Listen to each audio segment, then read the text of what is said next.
¿Te gustaría operar? ¿Ya pensaste a cuántas personas podrías ayudar con lo que sabes? Con Wibu puedes convertir tu talento y experiencia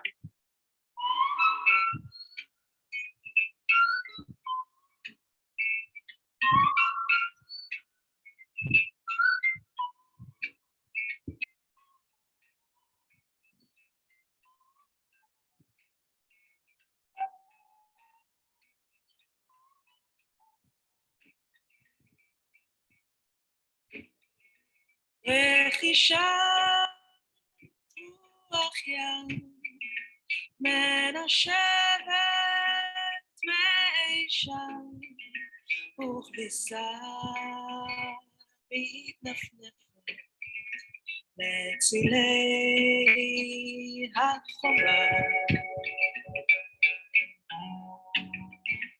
بين الأرض والسماء ناس كتير بعيشوا سوا ما تخافوا تحلم السلام والأمان متى يمسوك ما تبخل ושבתי מגלותי יפתחו שער אל הטוב האמיתי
sisters. I want to thank you and to let you know that in the world that we live in, peace is possible only when women of integrity and faith stand up for the future of their children. Congratulations.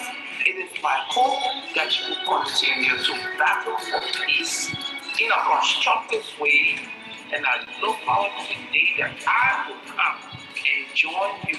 Thank you for the children of Israel. Thank you for the children of Palestine. Thank you. Peace. Shalom. From the north to the south, from the west to the east, hear the prayer of the mothers. Bring them peace, bring them peace. From the north to the south, from the west to the east,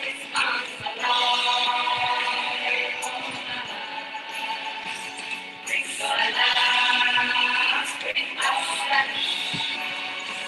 From the north to the south,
Shalom, shalom, buenas tardes a todos, sean bienvenidos. Estamos por comenzar la clase del día de hoy. Vamos a dar unos 5 minutos más para que la gente continúe entrando y dar inicio a la clase, ¿de acuerdo? Muchas gracias por los que ya se conectaron.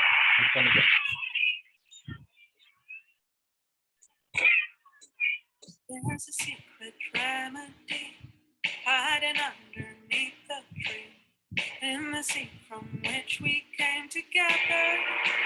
Women of the world unite. Cast aside for centuries, bound in chains of slavery, waiting for the roots to come together. Women of the world unite. For the sake of humanity, Unite. in the name of integrity, Unite. to retrieve our felicity and all of our diversity. Use your gift with wisdom for the future of our children, to protect our planet. If you wish to live in peace, with your ancient wisdom, with your natural freedom, with the light you have hidden, a new wave has come. Elevate your power like a beautiful flower. Breathe the love that brings us all together. Women of the world unite. Now the seed begin to sprout. Women of the world we shout. Races and religions come together. Women of the world unite. Stand up for the tree of life. Hug the darkness with our light. We can heal our pain when we're together. Women of the world unite. Calling all our sisters and magnificent brothers. Each and every mother and courageous daughters. In the darkest hours, liberate your powers. Give a voice to sanity. Celebrate humanity. With our ancient wisdom, with our natural rhythm, with the land we have given. You will come. Elevate your power like a beautiful flower. With the love that brings us all together. Women of the world unite.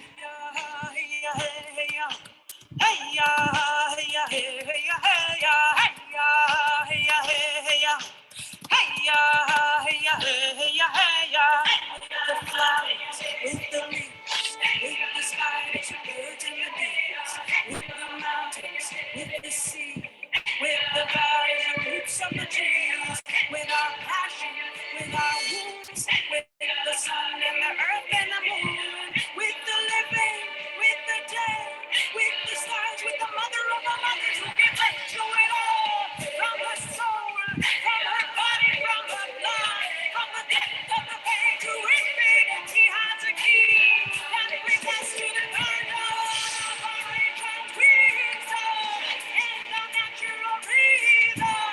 With the light you have hidden,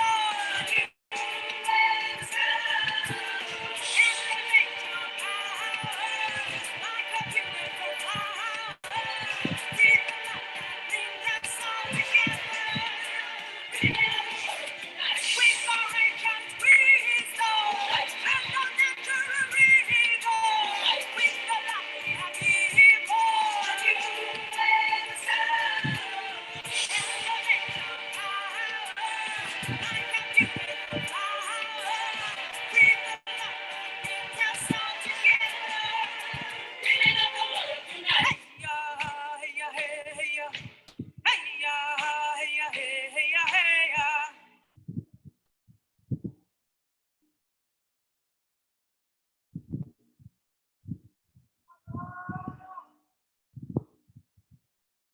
¿Qué tipo de palabras clave son las más populares?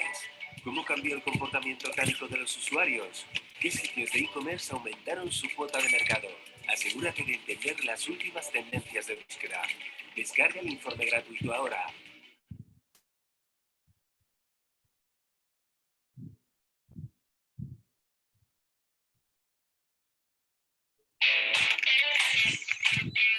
Todo lo que creamos Comienza con una idea.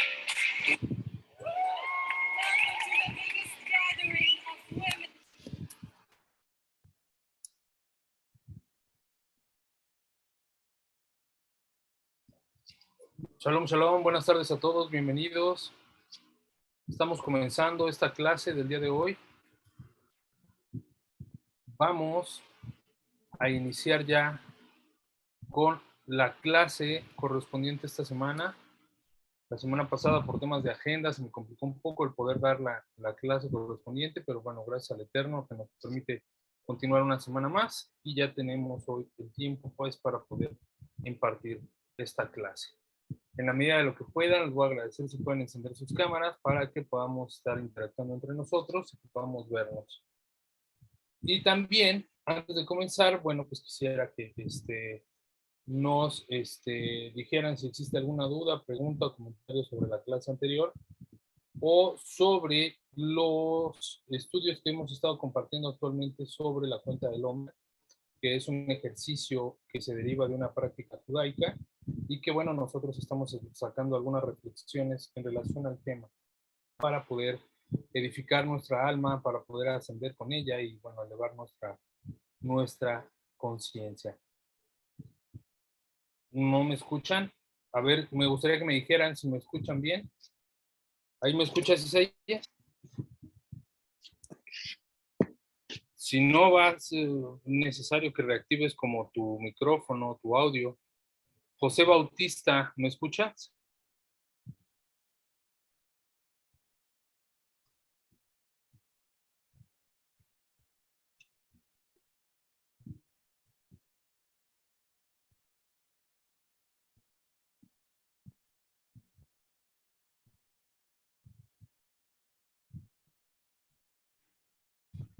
Vamos a ver si por ahí se reactiva.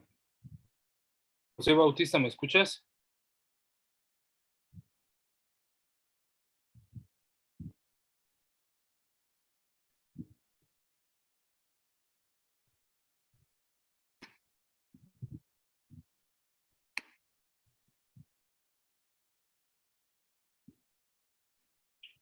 A ver, Isaías, ¿ahí me escuchas?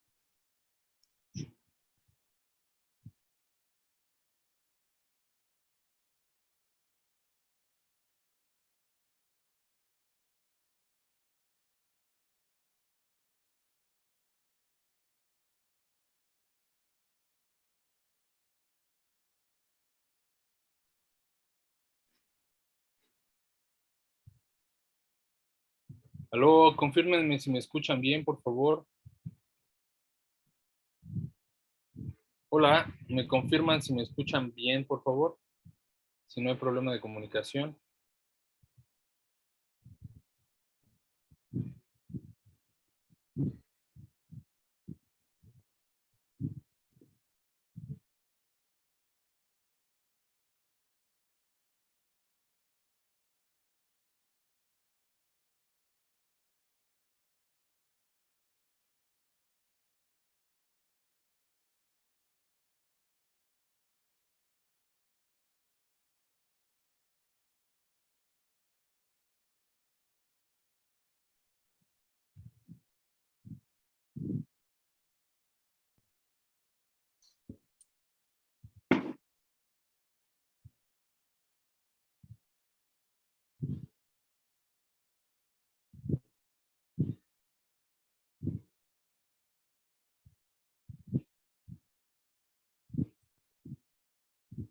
A ver, Isaías, ¿me escuchas ahí?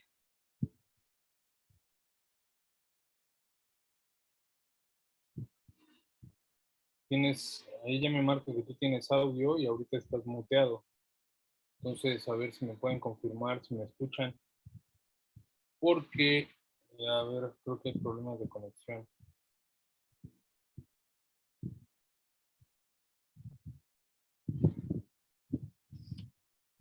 José Bautista, si me confirma, si me escucha, por favor. Si me escuchan, si se escucha bajo, si hay audio disponible, por favor, confírmenme. Sí, escucha. Perfecto. Gracias, Isaías, gracias. Por aquí a José Bautista, a ver si me escucha. Si me escucha, por favor, también confírmenme que se esté escuchando.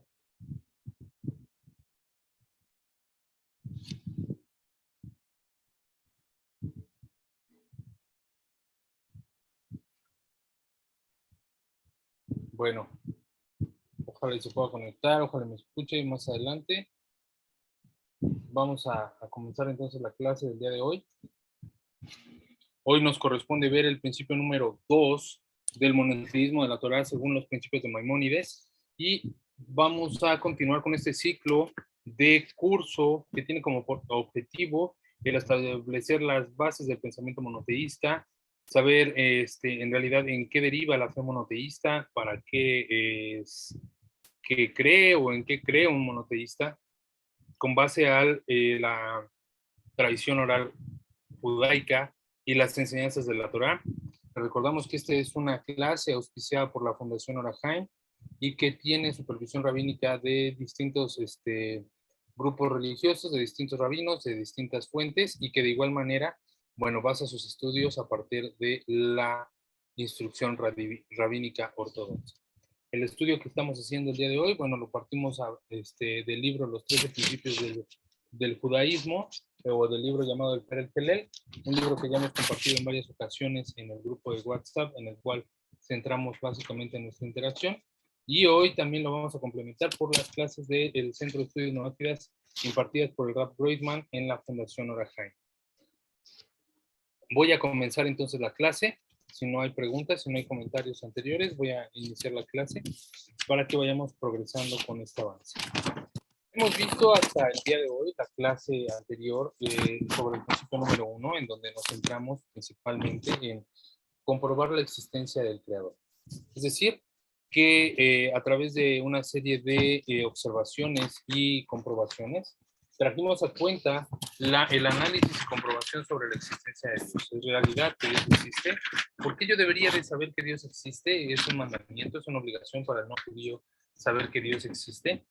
Es la pregunta de la humanidad, es la pregunta por la cual la gente, bueno, en realidad está buscando elevación o sentido y significado en sus vidas. Es la pregunta a la cual todas las religiones quieren dar respuesta, y nosotros en este curso hemos tratado de aproximar hacia una, ¿no?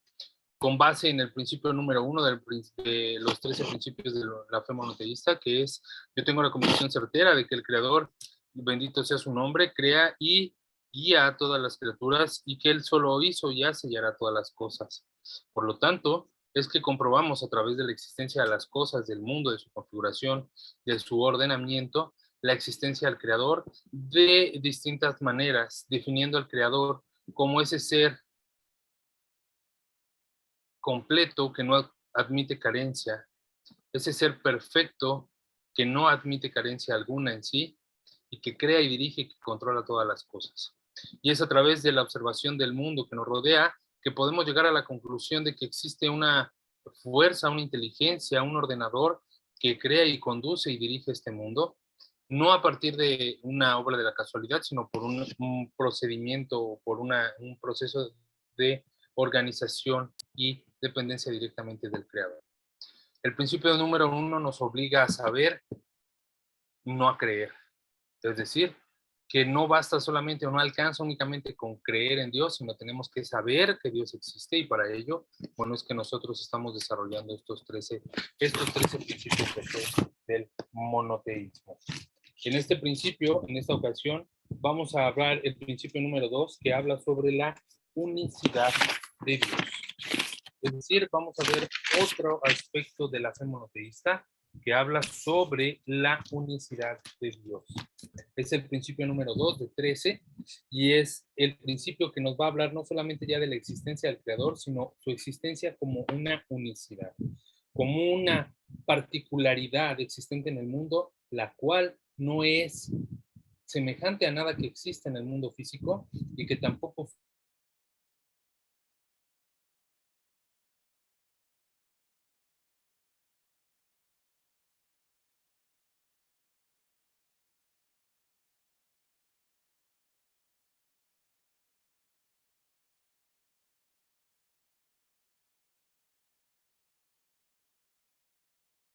nuestro Dios, lo fue y lo será. Es decir, que este principio nos habla de la unicidad de Dios. La unicidad de Dios. ¿Por qué es importante saber que no es nada más que Dios exista, sino saber que Dios es uno y único? ¿Por qué es importante saber que Dios existe y no nada más saber que existe, sino también saber que Dios es uno y único? Bueno, la historia de la humanidad ha estado plagada de la necesidad de tener sentido y significado en su existencia. No puede creer nada más que solamente viene a este mundo de manera temporal y momentánea, sin ningún tipo de propósito trascendental. Es decir, que debe de haber un propósito, algo por el cual su existencia en este mundo tenga un sentido y significado. No solamente somos una materia temporal en este mundo, en este universo indiferente, sino que tenemos un propósito de existir, no como una máquina de producir y consumir, sino como un espíritu viviendo una experiencia humana. Por lo tanto, eso nos hace saber cuál es el origen de nuestra alma y de dónde viene nuestra esencia espiritual.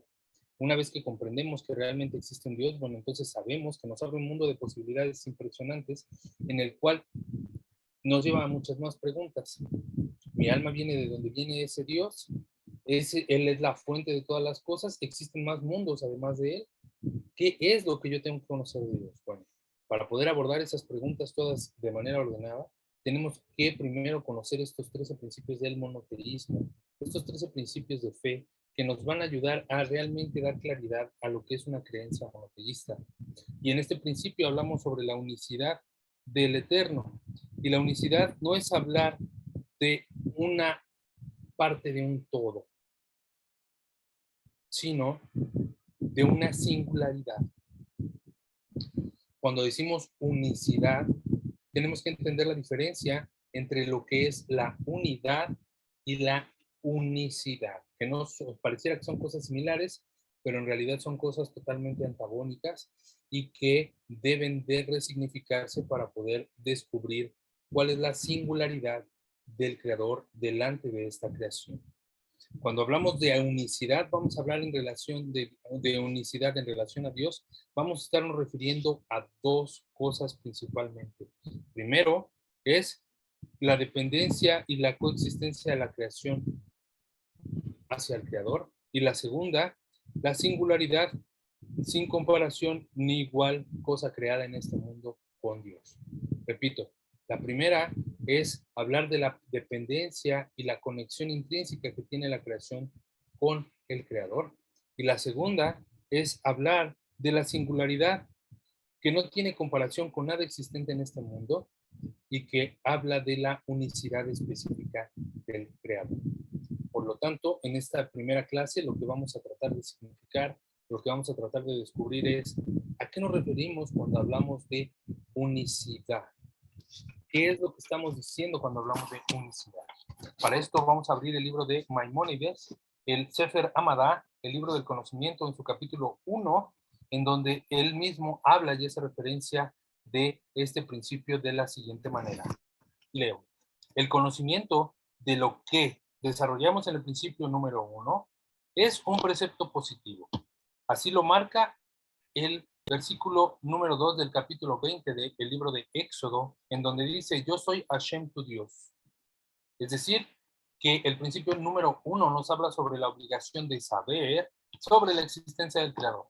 Sin embargo, este principio también, este texto, en este versículo continúa diciendo, yo soy Hashem tu Dios, yo soy Hashem uno y único. Yo soy Hashem tu Dios, yo soy Hashem Dios uno y único. Por lo que no hay que confundir en el texto esta unidad como la unidad de un todo, como la unidad, como la parte de un conjunto de cosas, sino como una unidad tan singular que compone o que integra dentro de sí todas las partes. Y esa unicidad tan singular no tiene comparación con nada de lo existente en este mundo. Esto va a ser un poco complicado que lo vayamos desarrollando. ¿Por qué? Porque, bueno, para poder hablar de Dios, vamos a tener que hablar de lo que no es Dios. Básicamente, esto ya lo hemos visto en clases anteriores. Cuando tratamos de definir a lo que es Dios, tenemos que definirlo a partir de lo que no es. ¿Por qué? Porque en realidad nada de lo que existe en este mundo es comparable a Él. Por lo tanto, todo lo que encontramos es solamente lo que en realidad no es.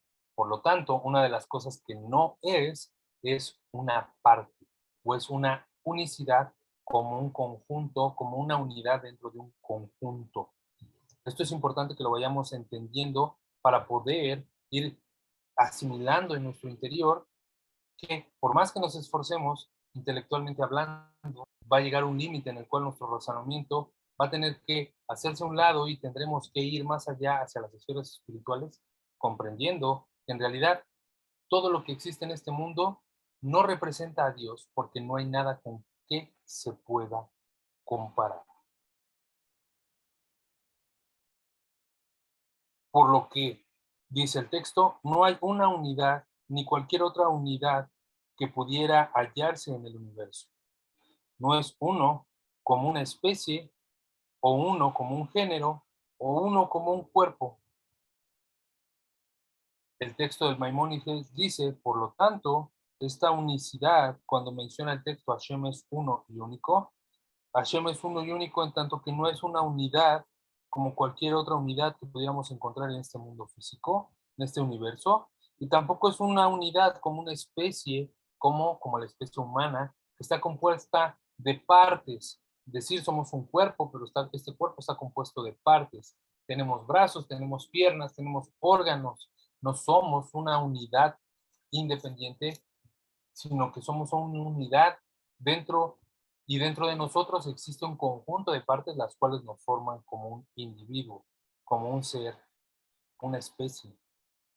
Tampoco es uno como un género, es decir, que no se le puede categorizar con algo. No podríamos decir Dios está categorizado dentro de las cosas espirituales y no de las materiales. No podríamos entrar en esa categoría para poder definir a Dios porque lo estaríamos limitando, no estaríamos abarcando realmente todo su concepto. Y tampoco podemos decir que es un cuerpo, es decir, que es una parte de un conjunto, que forma parte de la creación, porque no es así. Es muy común que expongamos y digamos de una manera inapropiada que Dios está o forma parte de este mundo, cuando en realidad eso nos haría pensar que Dios tiene límites y que por lo tanto esos límites le van a restar poder y le van a restar voluntad.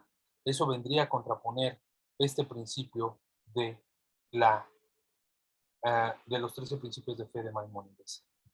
Por lo tanto, este principio, en rasgos generales, lo que rechaza es 4 cosas.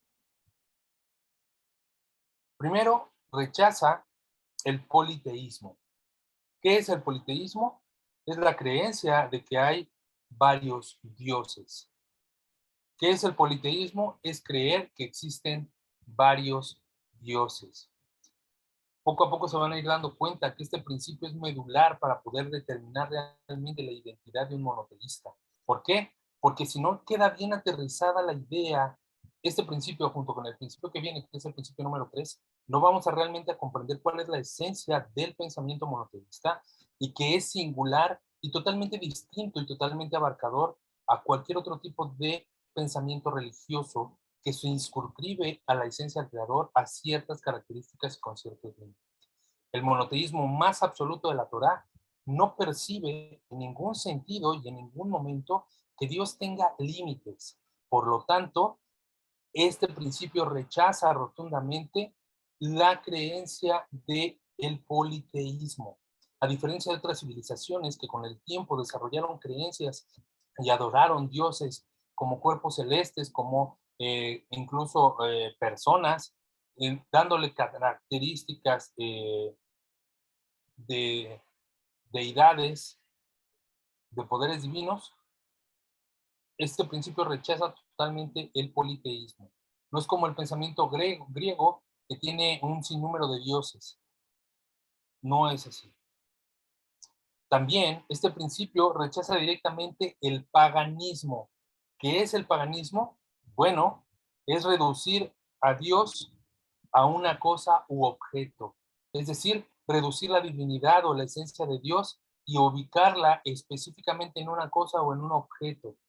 Darle corporeidad a Dios en una materia y limitarlo. Y decir que solo Dios está arriba o solo Dios está abajo. Cuando en realidad nos dice la Torá que Dios es arriba en los cielos y abajo en la tierra, simultáneamente, lo que quiere decir que Él puede estar en dos lugares al mismo tiempo, y esto es una propiedad que no tiene la materia, porque la materia está limitada a estar en un espacio y tiempo en específico, en nuestra realidad. Por lo tanto, este principio rechaza rotundamente también el concepto del paganismo. No deifica, no corporiza en ningún sentido, ni limita ni reduce a Dios a un ser u objeto. También este principio rechaza completamente el fetichismo, es decir, deizar a un objeto en particular. Es decir, creer que en un objeto en particular radica la divinidad y que por eso debe de ser adorado, ya sea un tótem, ya sea un orbe, ya sea incluso una persona en específico. El monoteísmo más absoluto de la Torah rechaza completamente el concepto de fetichismo. Y también el monoteísmo más absoluto de la Torah rechaza completamente el concepto de dualismo. Con este segundo principio también se rechaza el concepto de dualismo. ¿Qué es el dualismo? Bueno, el tener conciencia de que sí existe un Dios que crea y conduce todo, pero también existe un otro ajeno a él, que es contrario a él o opositor a él, y que de él proviene la maldad, o que de él proviene lo negativo, o de que de él proviene lo que no es Dios. El pensar que existe un poder ajeno a la fuerza del Creador, del cual emanan también poderes o fuerzas negativas o contrarias a la voluntad del Creador, eso no es un pensamiento monoteísta. Por lo tanto, en el monoteísmo de la Torá no existe el concepto del diablo, no existe el concepto de Satanás como un Dios antagónico a él. Es decir, como por ejemplo en la cultura griega, que existía Zeus, que era considerado el dios por encima de todos los dioses, y estaba Hades, quien es considerado el dios del inframundo y una fuerza antagónica o opositora a Zeus. En el monoteísmo más absoluto de la Torah no existen este tipo de dualidades. Nosotros iremos desarrollando conforme vayamos estudiando que todo proviene del Creador, por eso tiene una unicidad que hace que de él emane todas las causas, que de él provengan todos los motivos, que de él se den todos los inicios y que por él existan todas las cosas. Este principio, vuelvo a repetir, es importante que quede bien dilucidado y apropiado e interiorizado en el individuo, porque de esto depende que no se cree ningún tipo de fanatismo ni nueva religión. Es muy común que, por ejemplo, aquellas personas que van saliendo del cristianismo y se están introduciendo a los estudios judaicos no hayan dejado por completo el fetiche del cristianismo, que es el Dios Jesús que han creado, ¿no? Por lo tanto, esto quiere decir que con este principio explicamos por qué no entraría dentro del monoteísmo más absoluto de la Torá el concepto de un hijo de Dios. ¿Por qué? Porque sería corporeizar la divinidad en un objeto o persona y contradeciría este principio número 2. Sí, Isaías. Adelante. Hola, ¿qué tal, Israel? Hola. Una preguntota. Ahí entrarían las categorías que alguna vez mencionaste sobre las no tengo aquí, no lo tengo anotado acá, pero es entra el paganismo, entra lo de el que cree en las estrellas y en la luna. ¿Esos entrarían aquí en este principio o en otro? En el paganismo es correcto, que entrarían aquellos que creen en cuerpos celestes, en que Dios habita en un objeto o en una fuerza también entraría el panteísmo, es decir, aquellos que consideran que Dios es la naturaleza. Hay una diferencia entre lo que es el paganismo y lo que es el panteísmo. El panteísmo considera que Dios es la naturaleza y que por eso se debe de adorar y se debe de rendir culto a las fuerzas naturales, como el sol, la lluvia, las estrellas, el viento, la tierra y los frutos, etcétera, ¿no?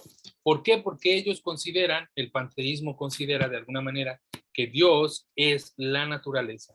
Y esto es totalmente un error.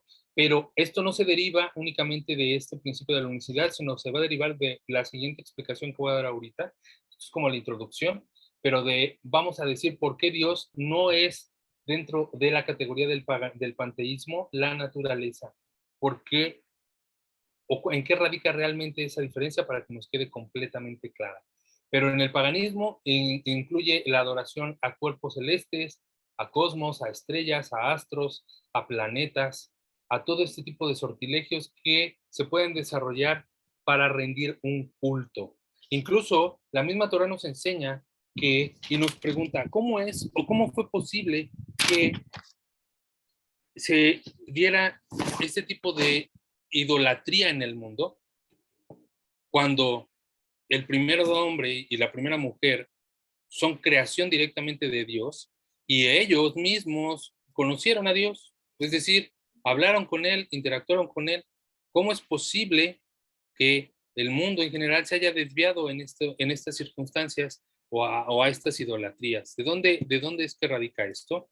Bueno, la misma Torá nos explica en el Midrash de Bereshit que las generaciones posteriores a Adán y Jabá empezaron a observar que de alguna manera sus ancestros, sus antepasados, rendían un culto a las estrellas y a los astros. Y esto lo tomaron o lo asumieron como un servicio apropiado al Creador, cuando en realidad lo que habían, esto lo asumieron, lo apropiaron como un servicio, como una idolatría a esos objetos, considerando que ahí se encontraba Dios, cuando en realidad lo que hacían las generaciones después de Adán y Jabá era rendir un servicio al Creador con la conciencia de que había un Creador uno y único, y rendían un servicio no idolátrico a ciertos cuerpos o ciertas estrellas. Sin embargo, esto se fue distorsionando con el tiempo y la gente fue resignificando este servicio hasta el punto de considerar que se hacía porque ahí estaba Dios o porque la estrella, perdón, o considerar porque la luna o la estrella o el sol era Dios. Esto lo vemos incluso todavía en nuestra generación con las tradiciones orales.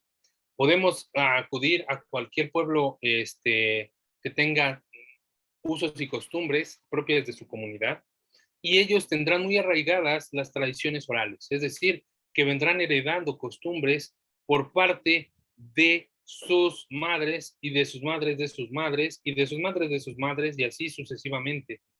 Sin embargo, estas prácticas en sus orígenes pudieron haber sido transformadas o modificadas con el paso del tiempo, dependiendo cómo es que fueron explicadas posteriormente a las siguientes generaciones, hasta el punto de llegar a distorsionarse, ¿no?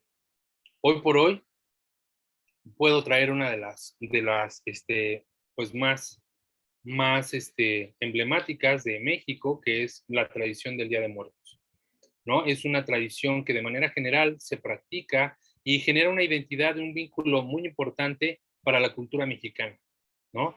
Sin embargo, el servicio, bueno, se ha venido mezclando y se ha venido tropicalizando con otro tipo de culturas, como cuál, pues incluir el Halloween en el Día de Muertos. Apenas en nuestros días, de manera general, se ha tratado como que de marcar más esa línea entre la diferencia del Día de Muertos y el Halloween. Sin embargo, yo recuerdo que en años anteriores, la gente es muy común que confunda estos días con la actividad de Halloween e incluso pueden ver durante el 1 y el 2 de noviembre a niños todavía pidiendo dulces con disfraces en las calles. Eso es una práctica totalmente estadounidense que tiene otro origen, que tiene que esa tradición incluso habla sobre otro propósito y habla sobre otra práctica que está desvinculada con el concepto del Día de Muertos prehispánico, pero que se ha venido a mezclar a la cultura y a la idiosincrasia mexicana y que, bueno, ahora se practica pues de una manera equivocada. Y las generaciones que siguen, la siguen practicando así. ¿Por qué? Pues porque así les enseñaron. Pues porque así lo vieron, así lo vivieron y dicen, qué bonito y quiero que mi hijo lo haga igual, ¿no? Realmente se va distorsionando. De este ejemplo es que podemos sacar que de la misma manera el servicio apropiado a Dios fue distorsionado a tal punto que las generaciones subsecuentes de Adán y Jabá creyeron que en realidad Dios eran la luna y las estrellas, cuando en realidad eran manifestaciones de la voluntad del Creador. Manifestaciones en tanto creaciones, en tanto que eran creación y no creadores. Sin embargo, bueno, se fue distorsionando este pensamiento y llevó a la creación de infinidad de religiones. Por eso la importancia de este principio, comprender que hablar de la unicidad y la unidad de Dios es fundamental para distinguirnos de una manera totalmente importante y con una línea muy bien dibujada entre lo que es el pensamiento idolátrico y las costumbres de otras religiones y el monoteísmo absoluto de la Torah. ¿Hasta aquí alguna pregunta, comentario? ¿Todo bien? Perfecto. Bueno. No, ninguna. Perfecto. Voy a continuar entonces con la primera observación para poder fundamentar esto que estamos diciendo. Hasta ahorita hemos dicho que es de manera importante considerar y interiorizar el concepto de la unicidad de Dios. Pero ¿cómo lo descubro? ¿Cómo en realidad, así como en el principio número 1, a través del pensamiento lógico racional, descubrí, me di cuenta que hay elementos que pueden comprobar, que pueden probar la existencia de un Dios creador y ordenador? Ahora, ¿cómo a través de mis sentidos, a través de mi intelecto, puedo yo comprobar esta unicidad de la cual está hablándome el principio número 2 y que Maimónides define como uno de los medulares para la identidad monoteísta? Bueno, vamos a utilizar de nueva cuenta lo que el monoteísta por excelencia debe tener siempre a la mano, que es la observación y las preguntas. Para ello, tenemos que observar los fenómenos del universo. Es decir, tenemos que observar los fenómenos naturales y cómo es que acontecen, cómo es que se desarrollan. Podemos ver que la naturaleza en general y sus fenómenos no solamente existen, sino que se repiten de manera constante, son continuos, en un movimiento que parecería perpetuo. Podemos decir que dentro de nuestra estadía temporal en este mundo, hemos podido observar fenómenos que se repiten de manera constante y que no han cambiado en por lo menos en mi caso, 35 años de vida, que ya tengo, no, 36, perdón, ya no estoy quitando, de los 36 años de vida que ya tengo, y que se han venido dando de manera constante. ¿Cuáles son esos fenómenos? Bueno, que nunca ha habido un solo día que no amanezca y nunca ha habido un solo día que no anochezca. Siempre, durante estos 36 años de vida, he visto ocultarse el sol y he visto salir de nuevo el sol. Lo que me hace pensar que es una condición natural. Es decir, no existe nada novedoso en ello, sino que así es. ¿Por qué? Pues porque así la naturaleza lo dicta, porque así existe un movimiento de rotación y traslación. También durante este tiempo yo he visto llover, he visto cómo la lluvia se precipita del cielo y cae al suelo. He visto cómo la lluvia inunda y puede mojar el pasto o también puede inundar ciudades completas. En cierta proporción y en cierta medida, la lluvia es benéfica, pero también puede ser un problema cuando se encuentra en grandes cantidades. Sin embargo, eso nunca me hace dudar el cómo y por qué es que la lluvia se da. Conozco el ciclo del agua, me lo enseñaron en la escuela, el ciclo de condensación, evaporación, el ciclo de evaporación, condensación y precipitación del agua. Y no me parece nada extraño que este fenómeno, temporada con temporada, se repita. venga la temporada de lluvias y que entonces el agua o la lluvia se caiga del cielo. Es decir, no nos parece nada fenomenológico, no nos parece nada sorprendente. ¿Por qué? Porque es algo que se ha repetido constantemente. De igual manera, cuando yo tomo el agua y la meto al congelador y veo cómo se solidifica, no me causa ninguna impresión, porque sé que es una ley natural que la temperatura bajo cero aplicada al cuerpo del agua en su estado líquido la va a transformar en un cuerpo sólido, y que si de igual manera yo le vuelvo a aumentar la temperatura, la voy a hacer cambiar de su estado de la materia hasta un estado gaseoso. No es nada que me maraville. ¿Por qué? Porque esto sucede todo el tiempo. Sé que si lo hago en un vaso de plástico o si lo hago en un vaso de vidrio, el resultado va a ser el mismo. Sé que si lo hago en mi refri o lo hago en el refri del vecino, el resultado va a ser el mismo. Sé que si la pongo a hervir en mi olla o la pongo a hervir en la olla del vecino, va a ser el resultado el mismo. Va a tener las mismas consecuencias. A esto nosotros lo llamamos leyes naturales.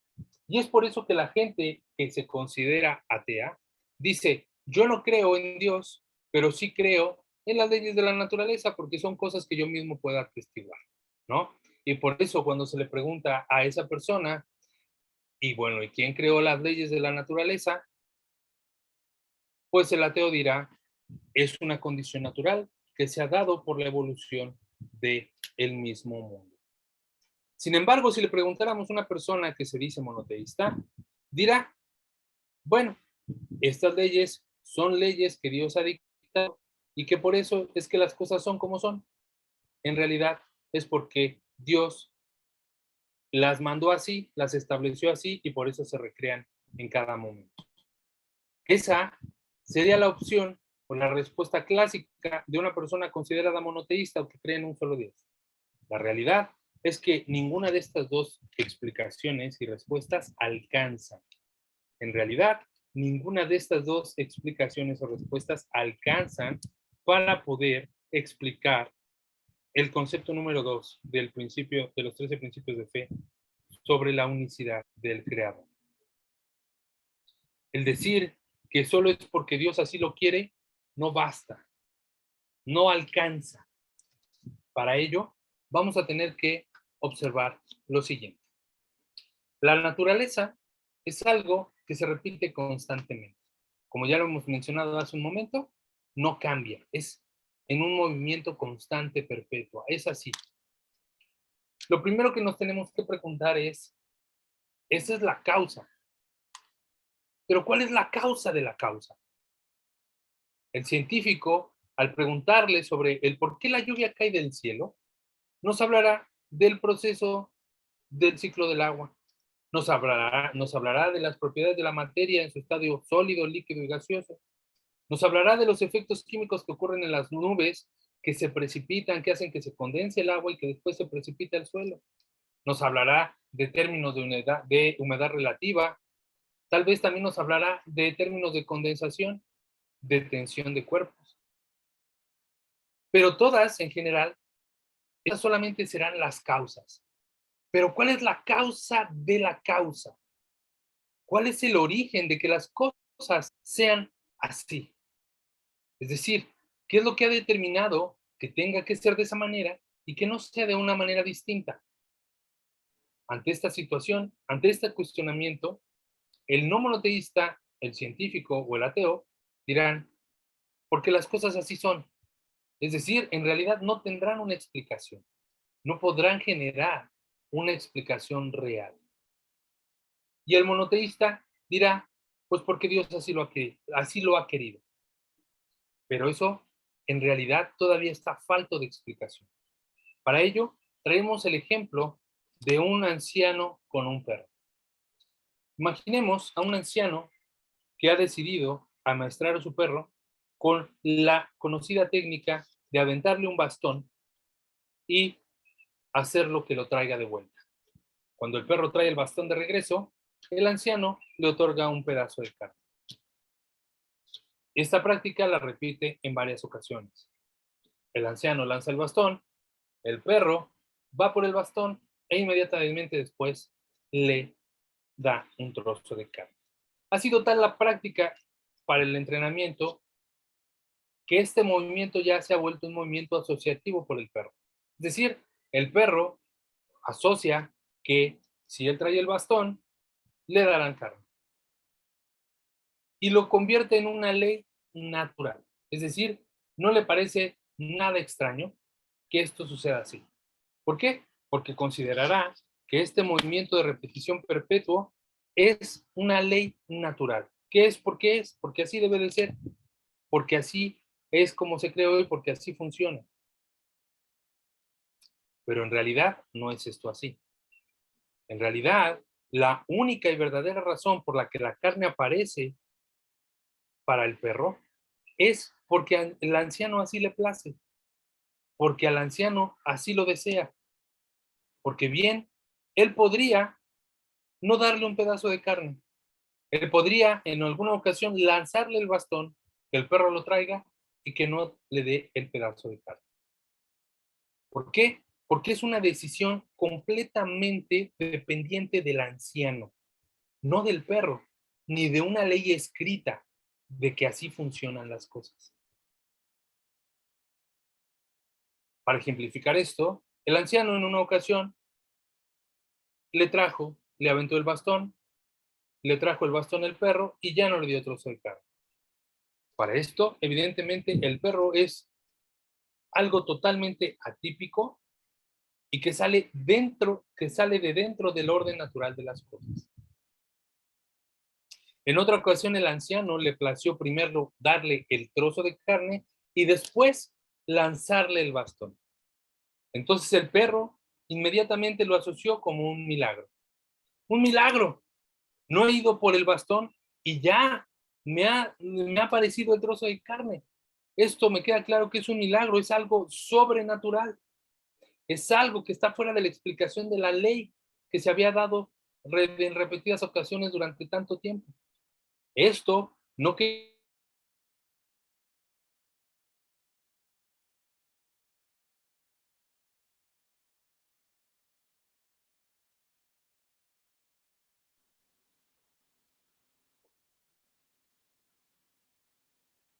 nos damos cuenta, perdón, que realmente la única diferencia ha sido el cambio de voluntad del anciano sobre el perro y la carne.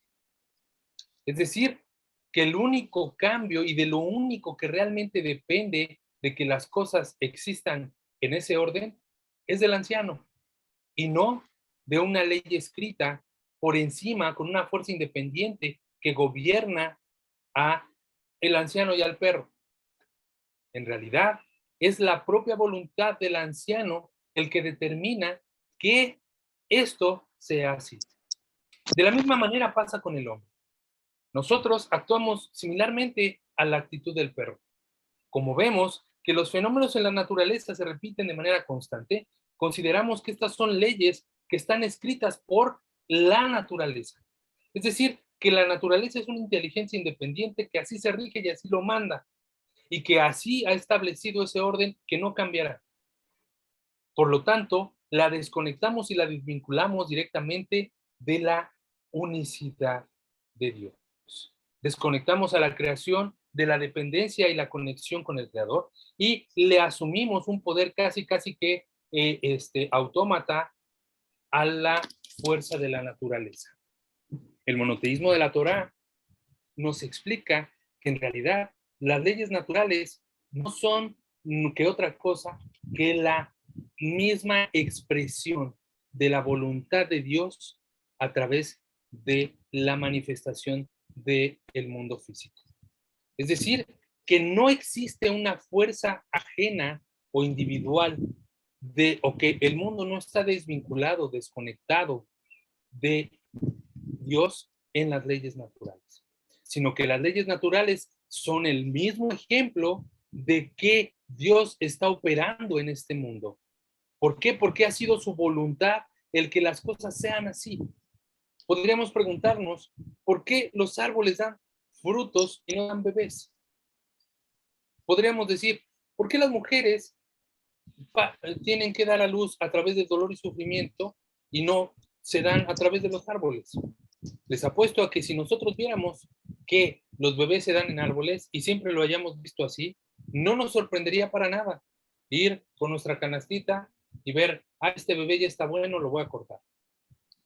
¿Por qué? Porque sería la manera en cómo se nos ha presentado de manera natural por la fuerza de la repetición, y sería para nosotros totalmente extraño ver a una mujer dar a luz, y más con todo el sufrimiento que tiene. Sin embargo, no es así. Otro ejemplo que podemos traer a cuenta es cuando el pueblo de Israel salió de Egipto y Dios les proveyó de alimento en el desierto. Durante 40 años, dice la Torá, Dios proveyó maná del cielo. Es decir, que Dios les dio pan del cielo. En esos 40 años, 3 generaciones fueron las que crecieron y se desarrollaron. Las que salieron de Egipto y también las que crecieron, las que nacieron en el exilio, las que nacieron en el éxodo, es decir, en esos 40 años. Para los niños que nacieron durante esos 40 años de recorrido en el desierto, les era totalmente normal y una cuestión de solamente ley natural que el pan cayera del cielo. ¿Por qué? Porque así lo vieron desde que nacieron, porque fue condición natural. Ellos no conocieron otra manera de ver el pan caer del cielo, no conocieron otra manera, mejor dicho, de ver el pan, si no fuera por el maná. Por lo tanto, para lo que a nosotros, que nunca lo vimos, verlo suceder sería un completo milagro. Para aquellos niños que nacieron en el exilio, no representa más que un orden natural, una ley natural, de la cual no habría por qué sorprenderse. Por lo tanto, esto nos ejemplifica que en realidad la ley de la naturaleza o las leyes de la naturaleza no se encuentran desconectadas o desvinculadas de la voluntad de Dios, sino realmente es todo lo contrario. La voluntad de Dios es la manifestación de las leyes naturales. Y el que se repitan no es por una fuerza ajena a la voluntad del Creador, sino es porque al Creador así le ha placido desde el momento en que lo ha creado. Pero en cualquier momento puede haber una ruptura de esa naturaleza. A la ruptura de la naturaleza, es decir, al cambio de las cosas en su orden original, nosotros le llamamos milagro. Es decir, que nosotros cuando vemos algo que se sale fuera de lo rutinario, de ese orden regular, decimos, esto está por encima del orden natural, por lo tanto es algo milagroso. Es decir, porque hay una ruptura de la naturaleza. Pero en realidad, lo que estamos observando nosotros no es más que un cambio de la voluntad del Creador sobre lo ya establecido. Realmente no hay nada milagroso en ello, no hay un poder, una fuerza ajena a ella, sino que ha sido que la voluntad de Dios ha cambiado sobre la acción y ha tomado la decisión de hacerlo de una manera distinta. Pero para nosotros, carentes de ese sentido y significado, hemos visto a tal hecho o a tal fenómeno como un acto milagroso. Desde esta perspectiva, entonces tendremos que darnos una resignificación de qué realmente es un milagro. Si realmente Dios hace todas las leyes de la naturaleza todos los días, en realidad, un milagro no es la ruptura de la naturaleza, sino todos los días tendrían que ser un milagro. ¿Por qué? Porque es la recreación del mundo a través de la voluntad de Dios de manera constante. Todos los días podría ser un mundo totalmente distinto, pero si es como así, como fue ayer, es porque a Dios así le ha placido, es porque a Dios así le da la gana que sea. Por lo tanto, un milagro no solamente es la ruptura de la naturaleza, como nosotros lo vemos, sino un milagro es amanecer un día más y ver que el mundo sigue igual, que Dios ha decidido que el sol siga arriba y que la luna siga también arriba, que alumbren durante el día y que alumbren durante la noche respectivamente, que la luna esté acompañada de las estrellas y que el sol alimente y dé la fuerza vital a esos seres vivos para poder producir oxígeno. Esos seres vivos llamados plantas para poder producir oxígeno. Por lo tanto, las leyes naturales no es que se encuentren desconectadas de Dios. La verdad es que todos los fenómenos naturales son manifestaciones del mismo Creador. Como dice el sagrado libro del Zohar, tú eres la causa de todas las causas. Por eso, Lo que nosotros en la naturaleza observamos como una ley natural, como la precipitación de la lluvia, como el ciclo del agua, en realidad no es más que la voluntad del Creador haciéndose manifiesta todos los días porque así le ha placido. En cualquier momento, Dios puede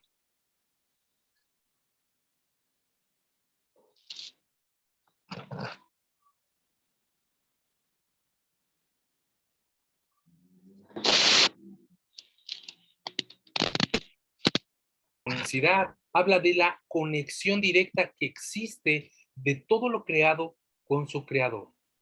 La unicidad habla directamente de la conexión que existe de todo lo creado con su creador, de la dependencia que existe entre la creación y su creador, y que no se encuentra ni desenganchado ni desvinculado del mismo, sino que esta unicidad conecta y dirige y sostiene y regula y reproduce y recrea todos los días las mismas acciones de las cuales todos nosotros dependemos. En una primera instancia, este aspecto que estamos viendo ahorita vendría a ser la primera descripción sobre la singularidad de la unicidad del Creador. Cuando comprendemos esto, entendemos que no puede haber un agente externo, no puede haber otro además de Dios, no puede haber una independencia entre los elementos de la creación, es decir, del creado y de la creación. Por lo tanto, sería un error completamente el deidificar o el prestarle un servicio a aquellos elementos de la creación, porque en realidad no están desenganchados de una voluntad superior que los subyuga y los conecta a su propia voluntad. La unicidad tiene que ver con esa conexión que todo lo creado tiene en este mundo. Este es la primera parte de el principio número 2 de los 13 principios de fe de Maimónides. Hasta aquí vamos a dejar la clase del día de hoy. Voy a dar parte a sección de preguntas, consultas y comentarios, si alguien tiene alguna pregunta, para poderlo desarrollar y continuar con la siguiente clase, con el principio número 2, para hablar sobre la no corporización de Dios y las características de la materia que Dios no tiene. ¿Alguno tiene una pregunta? ¿Alguno tiene algún comentario? ¿Me escucha, estimado Israel? Sí, mi estimado, ¿cómo está? Pues aquí, pues escuchándolo y viéndolo me da mucho gusto. Lo que me gustaría a mí saber de todo esto que usted me habla es conocer, o más bien que me explicara, pero ¿sabe qué? Yo siento que va a ser muy algo amplio. ¿Cuál es la diferencia del Halloween y la diferencia de cómo se llama, de los muertos, o no sé cómo se le llama eso? Pero quería saber esa diferencia, pero no creo que sea posible en esto. Mejor si en alguna oportunidad hay manera que me lo confirmara, sería mejor. ¿No le parece bien? Sí, sí podemos. Ahorita puedo darle una respuesta corta y después le puedo mandar una explicación más amplia por mensaje de WhatsApp, o lo ponemos en el grupo en el cual compartimos el estudio para que también se pueda responder y subsanar esta pregunta. Pero de manera inicial es de que el Halloween tiene un origen de incluso de la Edad Media, de la Europa medieval, en donde se juzgaba a las personas por el delito de hechicería. Es decir, a las personas se les juzgaba y se les colgaba por el delito de hechicería. Y había un día en particular en el que se efectuaba esto, que es el día del 31 de octubre. Hay otra origen del Halloween que habla principalmente de la cultura escandinava, en donde dicen que esa noche en particular las fuerzas demoníacas o las fuerzas negativas salían y gobernaban a las personas, ¿no? Por lo tanto, las personas se vestían con máscaras y con atuendos que causaban miedo y terror para que la gente no saliera de sus casas. Idealmente era que no saliera. ¿Por qué? Porque evocaban que esos espíritus estaban en las calles y por lo tanto lo mejor era mantenerse en sus casas. Hoy, con el paso del tiempo, bueno, pues esto se ha puesto todo lo contrario. La gente se disfraza para salir a las calles y convivir y hacer un acto social, lo cual, bueno, ya ha sido totalmente transgiversado y tiene que ver un poco con lo que yo comentaba sobre cómo a través de la tradición oral se van cambiando las tradiciones y se van modificando con el paso del tiempo, ¿no? Esto es en esencia en el Halloween. Y con respecto a al Día de Muertos, bueno, esa es una tradición de origen prehispánico que está vinculada principalmente con el dios Mictlán, que habla sobre la reverberación o la subida o la elevación o la conexión que existe entre el mundo de los muertos y el mundo de los vivos en los días del 1 y el 2 de noviembre. No con la intención, ahí no se habla de malos espíritus, sino se habla más bien de la conexión que tiene el mundo con el mundo de los muertos y cómo es el momento apropiado para poder vincularse con sus ancestros. Hoy en día incluso esa tradición conecta más con el cómo no te debes de olvidar de tus antepasados y de tus familiares fallecidos porque representan tus orígenes y representan tu identidad como persona. No tanto con la cosa espiritual, sino como con la tradición de familiar de cada entidad. De manera general, no es el objetivo de la clase tampoco hablar de esto, sino estamos hablando sobre la unicidad de Dios, pero eso después lo podríamos abordar en un tema adicional. Sí, por eso le decía. También escuché que van a seguir con otra clase hoy. No, el siguiente domingo vamos a tener la siguiente clase. O sea, cada semana tenemos una clase, dura aproximadamente 1 hora, y cada domingo nos conectamos a esta hora para tomar la clase. Ok, entonces lo voy a cortar porque ya se me está terminando la batería de mi teléfono. Disculpe, me dio mucho gusto verlo y siempre felicitarlo por todo ese arduo trabajo que hace y que realiza, y lo felicito. Y no pierda por ahí estarlo visitando. Muchas gracias, Shalom. estimado, mucho. Le mando un abrazo, Shalom. Shalom. Adelante, estimado Sevilla.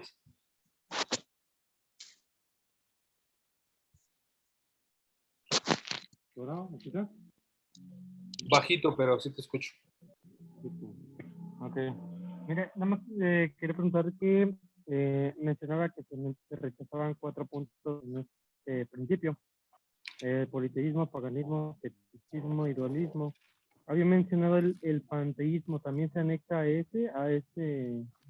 esos 4 puntos o nada más serían esos 4 que mencionó usted?